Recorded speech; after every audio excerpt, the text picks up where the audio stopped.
Hello दोस्तों, हमारे YouTube channel Bandevi study में आपका स्वागत है। आज हम आपके लिए यहाँ इंडियन आर्मी के PYQ MCQ फॉर्मेट में टोटल 30 प्रश्नों को लेकर आया हूँ, जो 15 सामान्य ज्ञान और 15 सामान्य विज्ञान के रहने वाले हैं।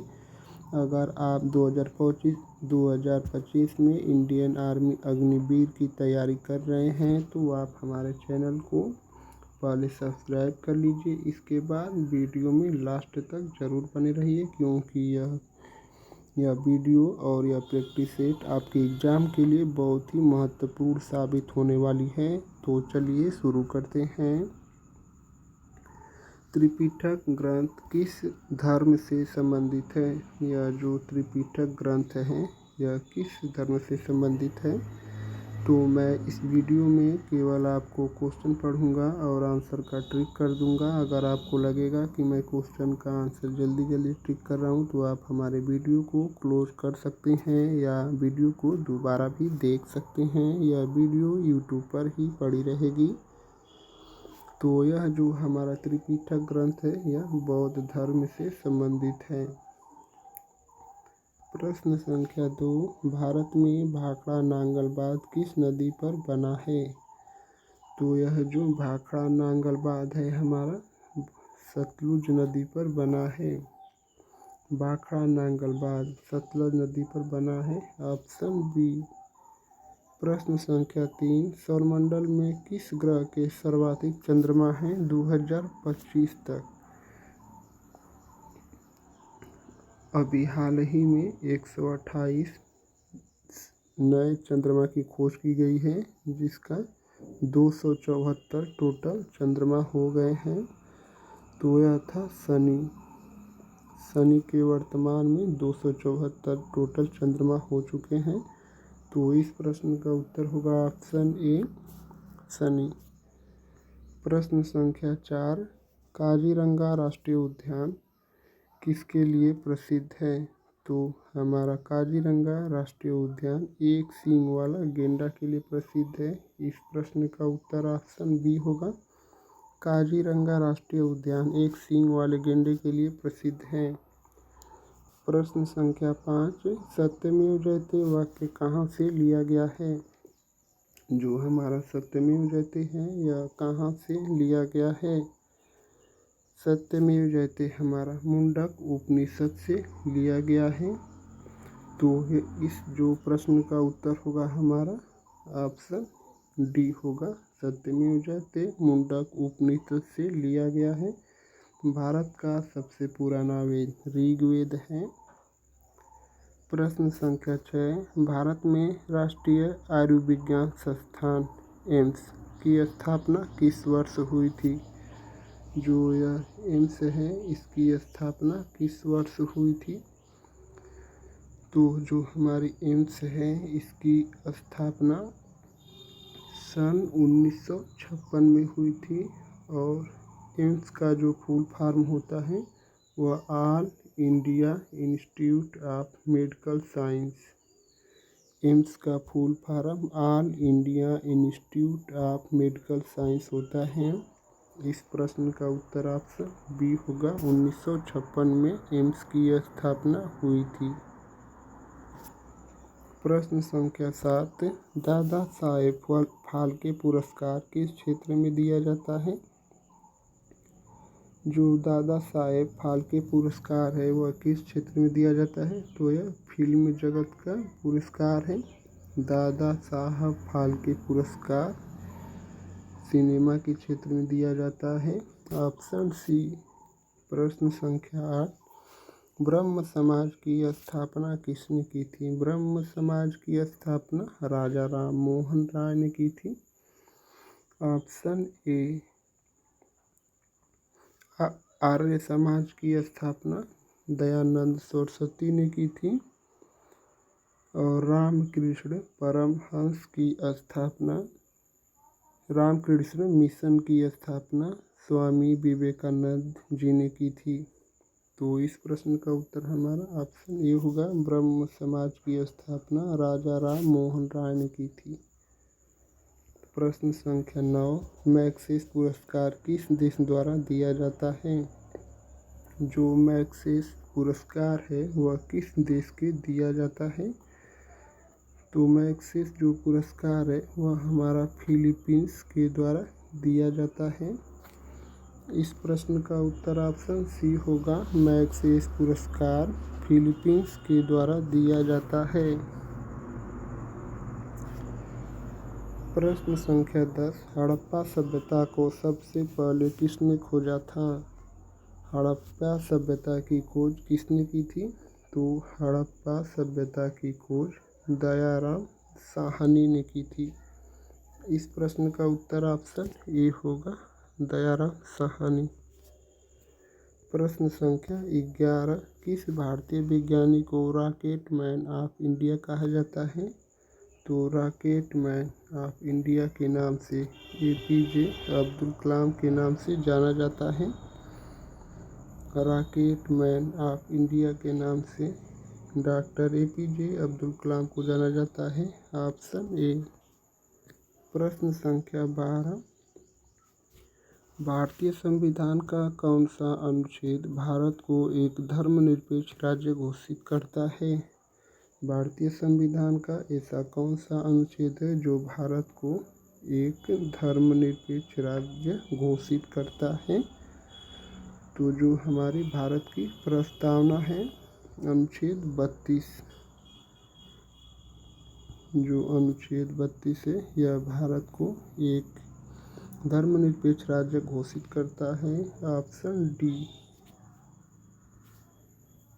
प्रश्न संख्या 13, इकोनॉमिक एंड सोशल काउंसिल किस संगठन की एक शाखा है? जो इकोनॉमिक एंड सोशल काउंसिल किस संगठन की एक शाखा है? तो वह हमारी यूएनओ की शाखा है, यानी कि संयुक्त राष्ट्र संघ। Option C. प्रश्न संख्या 14, मालवी बोली भारत के किस राज्य में बोली जाती है? जो यह मालवी भाषा है यह भारत के किस राज्य में बोली जाती है? तो मालवी बोली हमारी भारत के मध्य प्रदेश राज्य में बोली जाती है। इस प्रश्न का उत्तर ऑप्शन डी होगा। प्रश्न संख्या 15, राष्ट्रीय मानवाधिकार आयोग की स्थापना किस वर्ष हुई थी? राष्ट्रीय मानवाधिकार दिवस प्रत्येक वर्ष 10 दिसंबर को मनाया जाता है और राष्ट्रीय मानवाधिकार आयोग की जो स्थापना हुई थी वह सन 1993 में। राष्ट्रीय मानवाधिकार आयोग की स्थापना सन 1993 में हुई थी। Option B. तो हमारे 15 सामान्य ज्ञान के प्रश्न समाप्त हो चुके हैं। तो अब चलिए 15 सामान्य विज्ञान के प्रश्न को देखते हैं। प्रश्न संख्या 16, DNA की दोहरी कुंडली या डबल हेलिक्स संरचना की खोज किसने की थी? तो यह जो DNA की डबल हेलिक्स संरचना है इसकी खोज वाटसन और क्रिक ने की थी। और DNA का पूरा नाम डीऑक्सीराइबोस न्यूक्लिक एसिड होता है और RNA का पूरा नाम राइबो न्यूक्लिक एसिड होता है। और कोशिका की खोज रॉबर्ट हुक ने की थी। इस प्रश्न का उत्तर ऑप्शन ए होगा। प्रश्न संख्या 17, मनुष्य की आँख में कौन सी संरचना प्रकाश के रंगों को पहचानती है?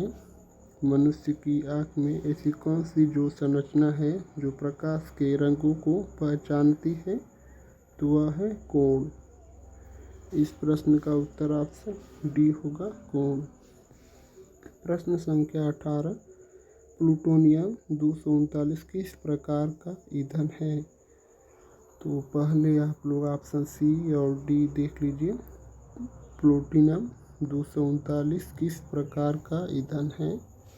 तो यह जो प्लूटोनियम 239 है यह एक नाभिकीय ईंधन है। Option B. प्रश्न संख्या 19, प्रकाश वर्ष किसका मात्रक है? तो प्रकाश वर्ष हमारा दूरी का मात्रक है और दूरी की सबसे बड़ी इकाई जो होती है वह पारसेक होती है। खगोलीय दूरी मापने के लिए पारसेक का उपयोग किया जाता है। इस प्रश्न का उत्तर ऑप्शन सी होगा, दूरी। प्रश्न संख्या 20, लोहा आयरन में जंग लगने की प्रक्रिया को क्या कहा जाता है? जो लोहे में जंग लगने की प्रक्रिया है उसको क्या कहा जाता है? लोहे में जंग लगने की प्रक्रिया को ऑक्सीकरण कहा जाता है। इस प्रश्न का उत्तर ऑप्शन ए होगा, ऑक्सीकरण। प्रश्न संख्या 21, पृथ्वी के वायुमंडल में सबसे अधिक मात्रा में कौन सी गैस पाई जाती है? पृथ्वी के वायुमंडल में सबसे अधिक जो गैस है वह नाइट्रोजन, यह 78% पाई जाती है, और यह सबसे अधिक है। ऑक्सीजन 21% पाया जाता है, और कार्बन डाइऑक्साइड 0.39% पाया जाता है। इस प्रश्न का उत्तर ऑप्शन बी होगा, नाइट्रोजन 78%। प्रश्न संख्या 22, मस्तिष्क का वह भाग जो श्वसन और हृदय गति को नियंत्रित करता है। मस्तिष्क का ऐसा कौन सा भाग है जो श्वसन और हृदय गति को नियंत्रित करता है? तो वह है हमारा मेडुला। जो मेडुला है यह मस्तिष्क का जो श्वसन और हृदय गति को नियंत्रित करने वाला मस्तिष्क का भाग है, ऑप्शन सी। प्रश्न संख्या 23, लार में पाया जाने वाला एंजाइम कौन सा है? तो लार में पाए जाने वाली जो एंजाइम है, पहले आप लोग ऑप्शन देख लीजिए, ए बी ऊपर दिया है। लार में पाई जाने वाली एंजाइम कौन सी है? तो लार में हमारी जो पाई जाने वाली एंजाइम है वह टाइलिन एंजाइम्स लार में पाई जाती है। प्रश्न संख्या 24, रेडियोधर्मी तत्व यूरेनियम का प्रतीक क्या है? तो यूरेनियम का प्रतीक यू होता है, और जो परमाणु भट्ठी होती है उसमें जो यूरेनियम उपयोग किया जाता है वह यूरेनियम 235 होता है। यूरेनियम 235 परमाणु भट्ठी में उपयोग किया जाता है, और यूरेनियम का प्रतीक यू है। इस प्रश्न का उत्तर ऑप्शन डी होगा। प्रश्न संख्या 25, साबुन से हाथ धोने पर बैक्टीरिया क्यों हटते हैं? जो साबुन से हाथ धोने पर जो बैक्टीरिया होते हैं वह साफ क्यों हो जाते हैं? तो पहले आप लोग अच्छे से पढ़ लीजिए, ऑप्शन को देख लीजिए। तो साबुन से हाथ धोने पर जो बैक्टीरिया हैं वह क्यों साफ हो जाते हैं? तो साबुन बैक्टीरिया को त्वचा से अलग कर देता है। जो हाथों में बैक्टीरिया लगी होती है उसको साबुन अलग कर देता है, ऑप्शन सी। प्रश्न संख्या 26, द्रव्य की सबसे छोटी इकाई कौन सी होती है जो रासायनिक रूप से स्वतंत्र रहती है? द्रव्य की सबसे छोटी इकाई कौन सी है जो रासायनिक रूप से स्वतंत्र रहती है? तो अणु द्रव्य की सबसे छोटी इकाई है, और यह स्वतंत्र रूप से रहती है, ऑप्शन बी। प्रश्न संख्या 27, किस गैस को ग्रीन हाउस गैस नहीं माना जाता है? तो ग्रीन हाउस गैस CO2 भी है, CH4 भी है, N2O भी है, और यह O2 नहीं है। इस प्रश्न का उत्तर जो है हमारा ऑप्शन सी होगा, ग्रीन हाउस गैस O2 को नहीं माना जाता है। प्रश्न संख्या 28, विद्युत धारा की इकाई क्या होती है? विद्युत धारा की जो इकाई होती है वह है हमारा एम्पियर। विद्युत धारा की इकाई एम्पियर होता है। विभवांतर का मात्रक वोल्ट होता है। प्रतिरोध का मात्रक ओम होता है। पावर या शक्ति का मात्रक वाट होता है। ओम्स लॉ, जो ओम का नियम है, वह V बराबर IR होता है। आपके एग्जाम में यह भी पूछ सकता है। प्रश्न संख्या 29, मनुष्य के शरीर में सबसे कठोर पदार्थ कौन सा होता है? तो जो मनुष्य के शरीर में सबसे कठोर पदार्थ होता है वह धातु का इनेमल होता है। तो आप लोग सोच रहे होंगे कि इनेमल क्यों नहीं है, तो यह ताम्र या इनेमल। ऑप्शन सी मनुष्य मानव के शरीर में सबसे कठोर पदार्थ धातु का इनेमल या ताम्र इनेमल है। Option C. प्रश्न संख्या 30 और आज के प्रैक्टिस सेट का लास्ट क्वेश्चन, इलेक्ट्रॉन की खोज किसने की थी? तो इलेक्ट्रॉन की जो खोज है यह किसने की थी? इसका उत्तर आप लोगों को कमेंट में बताना है। देखते हैं कितने लोग इस प्रश्न का उत्तर कमेंट करके बता पाते हैं। आप हमारे चैनल पर पहली बार आए हैं तो हमारे चैनल को सब्सक्राइब कर लीजिए। वीडियो अच्छी लगी है तो लाइक ज़रूर करना दोस्त। और आप लोग का बहुत बहुत धन्यवाद दोस्तों।